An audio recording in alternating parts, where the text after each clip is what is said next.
Salam alaikum, salut à tous.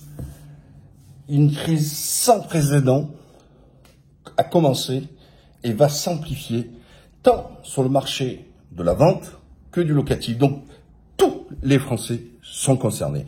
Et même ceux qui vivent dans l'HLM, et je vais m'en expliquer. Tout d'abord, vous savez qu'avec l'inflation, la Banque centrale n'a pas pu tenir, puisqu'on ne peut pas avoir des taux d'intérêt qui sont en dessous de l'inflation. Dans ces cas, emprunter viendrait à placer l'argent et à gagner de l'argent. Voilà. Donc les taux d'intérêt n'arrêtent pas d'augmenter. Macron a fait de son ennemi, non pas la finance, mais les propriétaires. Rappelez-vous, il disait les pantouflards. Et c'est pour ça qu'il a enlevé l'ISF, l'impôt sur la fortune, qui tenait compte des biens mobiliers et immobiliers, c'est-à-dire l'immobilier, les logements, et l'immobilier, l'argent, l'espèce, les placements, les bijoux, les tableaux, tout ça, etc. Donc on se retrouve avec des milliardaires qui, s'ils ne sont pas propriétaires, ne payent pas d'impôt sur la fortune, et des Français qui sont propriétaires et hérités d'un bien ou autre de famille, qui se retrouvent à l'impôt sur la fortune immobilière. Et de cette philosophie-là, il en a fait, tout est tombé en cascade. Je vais commencer par les propriétaires. Le marché, il est en train de baisser et il va continuer à baisser. Je ne le vois pas reprendre d'ici 2025, voire 2026. Et je vais vous donner le pourquoi et du comment. Mais attention, quand il va remonter, il va faire très très mal. Hein. Je vais m'en expliquer. La situation, comment est-elle? Quand j'ai écrit mon livre sur le logement en 2005, je disais déjà que j'annonçais toujours ces crises ou les montées des prix. Les faits m'ont donné raison. Parce que c'est toujours pareil, c'est ce qu'on appelle l'offre et la demande. Et comme l'offre, elle est plus faible, quand la demande est plus forte, les prix de façon mécanique. Quand on était dans un système classique à l'époque, on vendait un bien à 3-4 mois, on disait ne baisse pas ton prix, si dans les 3-4 mois tu n'as pas vendu, par contre ça veut dire que c'est trop cher et tu baisses. Et puis on a eu ces dernières années, les ventes c'est plutôt sur un mois. Voilà, si tu n'as pas vendu ton bien au delà d'un mois, c'est que... Sauf que là on est revenu sur un rythme normal, donc non plus très spéculatif où ça part vite.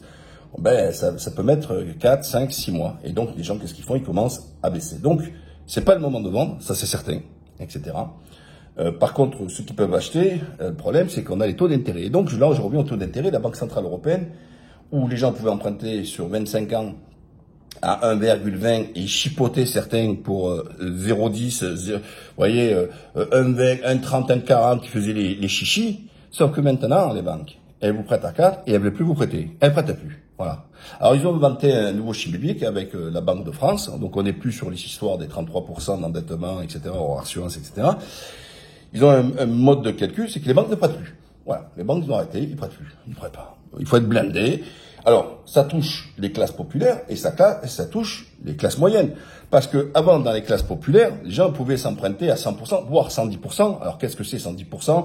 En fait, c'est pas 110 exactement, c'est qu'on disait que c'est les frais de notaire. Mais les frais de notaire sont à peu près, selon le montant, mais grosso modo 7%. Donc, on va dire 107. Mais à l'époque, on disait toujours 10% des frais de notaire. Donc, ils prenaient le tout inclus. Les frais de notaire et 100% des trucs.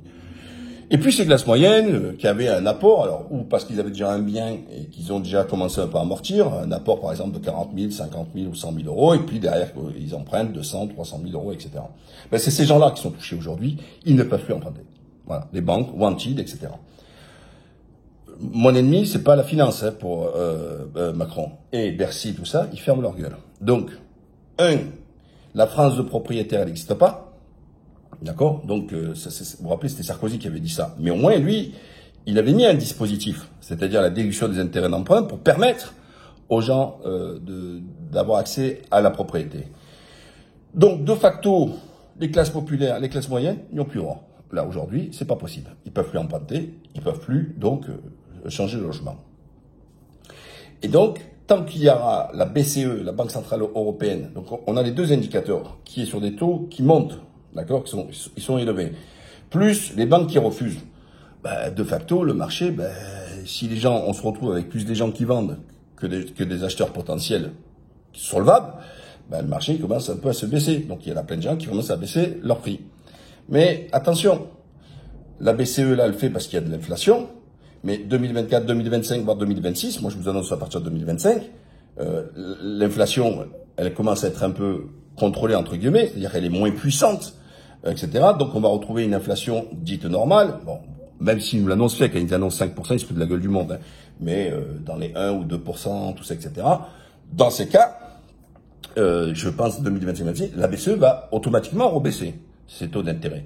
Et au moment où on va baisser ses taux d'intérêt, parce que c'est un impact énorme, qu'est-ce qui va se faire? Et puis, à un moment donné, ça peut tenir. C'est-à-dire que, à un moment donné, le maire, il faut qu'il intervienne, la banque centrale française, la Banque de France, il faut qu'elle intervienne pour que, aussi que les banques lâchent du mou. D'accord? Ça peut plus tenir comme ça. Je vous rappelle qu'à l'époque, les banques vendaient souvent, des fois même à perte, leur crédit. Pourquoi? Pour capter le client. Sauf qu'aujourd'hui, les mecs, ils pouvaient changer de banque parce que la banque, elle vous dit, OK, je te file le crédit, mais tu domicilies chez moi. Donc la banque vivait là-dessus. Aujourd'hui, elle fait plus de guerre. Les banques ne font plus de guerre pour aller chercher des nouveaux clients. Or, jusqu'à maintenant, la méthode pour aller chercher des clients, c'était de leur offrir des bonnes conditions, des taux d'intérêt plus bas que sa propre banque pour capter le client. Parce qu'elle vit après avec tout le reste. Parce que maintenant, c'est devenu un supermarché. Hein.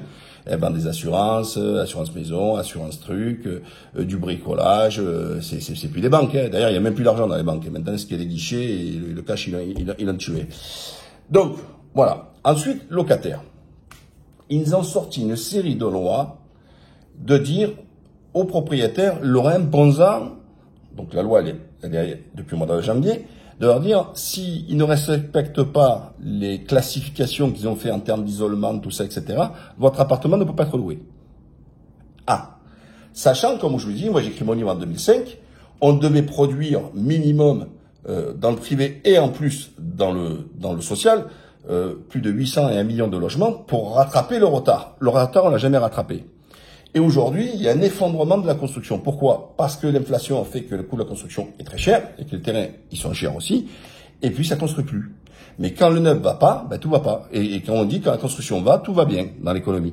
Parce que ça a toujours été un indicateur, un marqueur, si vous préférez, l'immobilier. Sauf que là, ça construit plus. Voilà. Vous avez vu les coûts de construction, ils sont fortement élevés. Donc, alors, qu'est-ce qui se fait? Donc, on a, dans le parc privé, moins de construction. Et de facto, 2025-2026, quand ils vont baisser les taux, on a une population qui augmente, une population qui vieillit de plus en plus. Donc, ça veut dire que ceux qui meurent ne meurent pas, ben, ils libèrent pas des logements. Vous voyez, c'est toujours ce schéma. On vit plus longtemps, donc on garde le logement plus longtemps. Donc, tous ces critères-là, après, je vais pas rentrer en plus dans les détails, le divorce qui est devenu comme si on changeait d'assurance voiture. Et encore, on divorce plus facilement que ce qu'on change d'assurance voiture.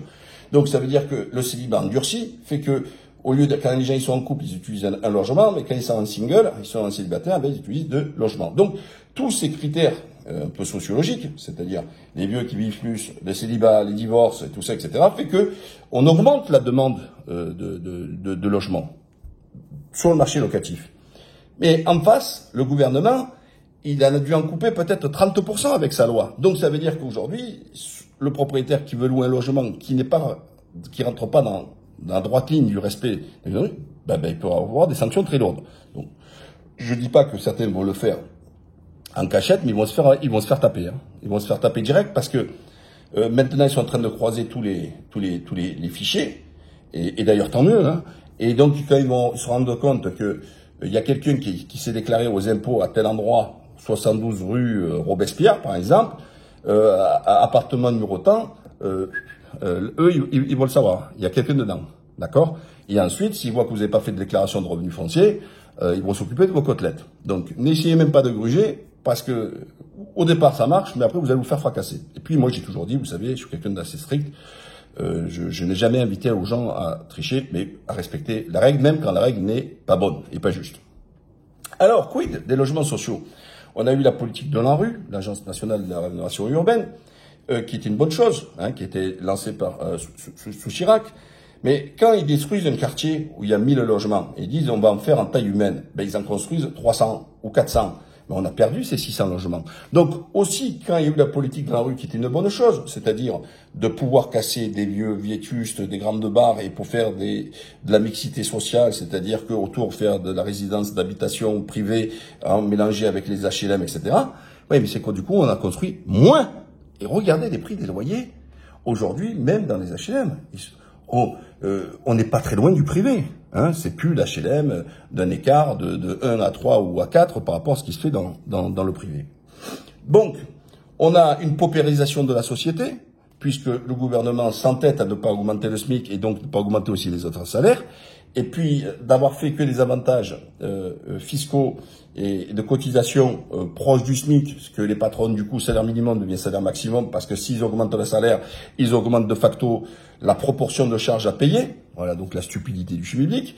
Et donc, depuis les années, donc c'est pas que Macron, on a un rapprochement qui se fait entre la classe moyenne et les smicards. Voilà. Et donc, ça fait ce gros bloc qui n'arrive plus à vivre avec 1250, 1300, 1400, 1500, 1600 euros. Ils ne vivent plus. Ils finissent même pas, c'est pas la mois, ils finissent pas la quinzaine. D'accord? Donc, on va avoir des gens qui vont être de plus en plus éligibles au logement social. Donc, qu'est-ce qui va se passer? On revient à l'offre et la demande.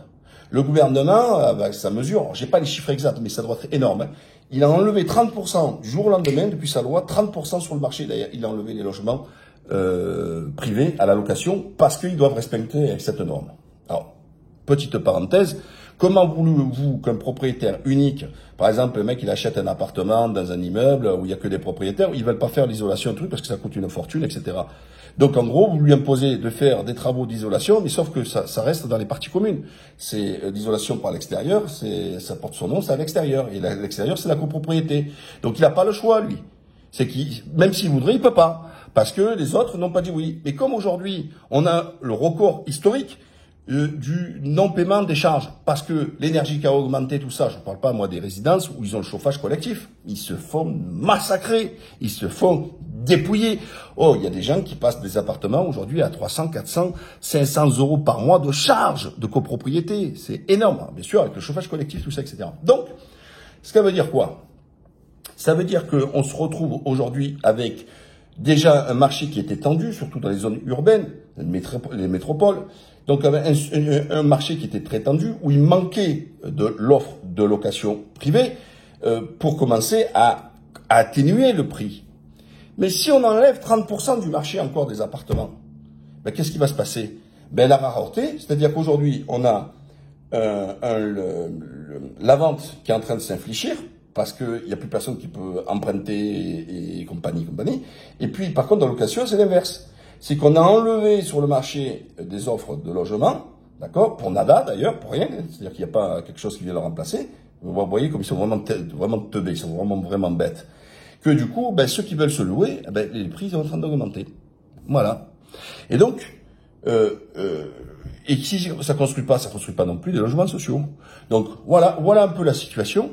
Donc, on va avoir, là, on a un abaissement, un écroulement un peu des prix de l'immobilier pour avoir une inflexion 2025, voire 2026, quand les taux d'intérêt vont commencer à baisser et revenir dans la norme de 1 ou 2% quand l'inflation sera un peu mieux maîtrisée. Et là, il va y avoir un reboom du prix de l'immobilier. Là, ça baisse. Par contre, les loyers, ils vont galoper. Ils vont galoper parce que toutes ces lois successives qu'ils ont créées, ben, fait que aujourd'hui, ben, pour entrer dans les critères locatifs, ça devient difficile. Alors c'est toujours pareil, c'est pas se donner les moyens pour que les gens se mettent en situation de mettre des appartements aux normes écologiques, d'accord? Mais c'est leur taper dessus s'ils ne le font pas, et ils ne peuvent pas le faire parce qu'ils sont en copropriété, et seul l'ensemble des copropriétaires, enfin dans la majorité des copropriétaires, peuvent décider. Vous voyez, on se mord la queue. C'est purement du technocrate pur et simple. Quand je vous dis que, d'ailleurs, il ne dépense pas 1 milliard chez McKinsey, sans compter les autres agences, parce qu'il n'a pas d'idée. Et ça, c'est des mecs, mais c'est des technocrates à la con qui sont en train de là. Ils n'ont pas compris ce qu'ils sont en train de faire. Et donc, Macron, c'est l'ennemi du logement des Français. Quid des retraites, où ils vont travailler de plus en plus longtemps pour gagner moins, d'accord? Mais si vous enlevez l'accès à la propriété des Français, c'est accentuer la future paupérisation des retraités. Parce que quand nos retraités, la plupart arrivent juste à s'en sortir, c'est parce que souvent ils ont plus de crédit et qu'ils sont propriétaires de leurs biens. Quand on vous enlève vous n'avez pas de loyer à payer, vous n'avez pas de crédit à payer, ben, si vous gagnez moins, ben, ça arrive à éponger. Mais sauf qu'aujourd'hui, on n'a plus une France de propriétaires et on n'a même pas une France de locataires. Voilà ce qu'est en train de faire Macron. Son ennemi, c'est les propriétaires. Son ennemi, c'est le logement. Je sais pas pourquoi. Et par contre, son ami, c'est la finance. Voilà.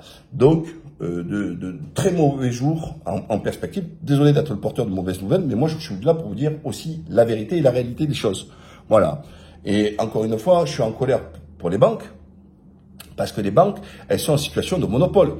Je vous rappelle que vous êtes obligé d'avoir un compte en banque pour pouvoir faire vos prélèvements. Votre patron, vous payez par chèque, parce que c'est l'obligation. La loi oblige les patrons à payer par chèque ou par virement bancaire. Mais si vous n'avez pas de compte bancaire, vous ne pouvez pas avoir ni un dépôt de chèque, ni un virement bancaire. Donc en fait, c'est une rente. Donc on a tout fait, au départ, une législation favoriser les banques, que tout le monde est obligé d'avoir un compte bancaire, comme ça en plus ils ont le droit de regard, et ensuite quand vous voulez retirer votre propre argent alors qu'il est clean, par exemple si vous avez un salaire, vous mettez 1000 € par mois de côté, un jour vous dites je veux 4000 en espèces de votre compte, ils vont dire mais c'est pourquoi faire. Ils vont vous dire, mais vous nous expliquer, il faut justifier.